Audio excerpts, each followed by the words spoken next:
Hey homies, and welcome back to our Advocacy Communication Workshop. Today, we'll talk about how we convey our narrative messages when it comes to the needs of our sector, our work, and our call to action. First, for needs, we have to keep in mind that we cannot convey such a dark or bleak image of it, or else our audience might think that we are out of our depth trying to solve such a desolate issue.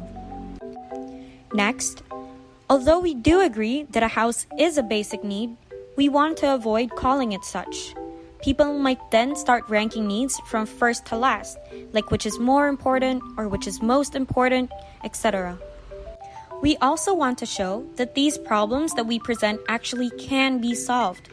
We want to emphasize that we can actually make a difference. And lastly, we believe that the families are our partners and that we work with them and not for them.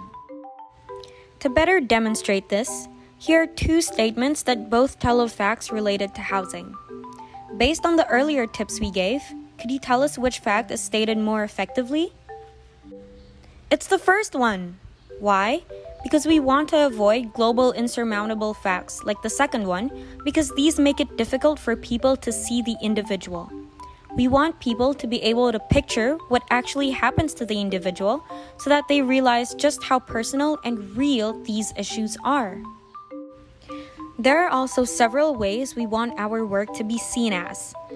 The first is that we want to communicate that the families that we are partnering up with aren't inferior to us just because we are helping them, but that we work hand in hand with them to make both of our goals possible. Next, Habitat also helps with the little things, like improving houses. The contribution that we make doesn't always have to be so big and grand.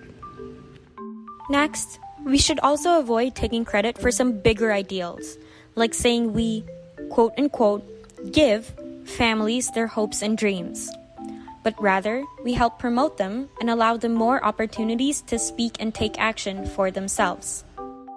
Lastly, we want to promote how, by providing them with a shelter, this allows them more time and room to focus on other things like saving, investing, pursuing job opportunities, etc.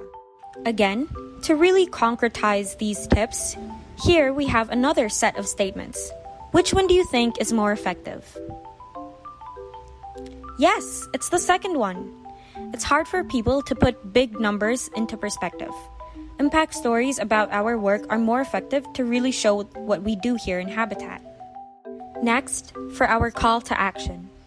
When we wish for others to help partake in our advocacy, we have to be explicit about what kind of support we are asking for.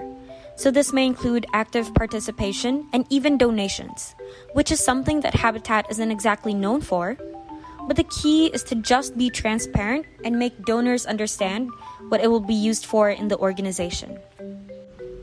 In relation to this, we have to emphasize that even a small amount donated would already mean a great deal for the cause.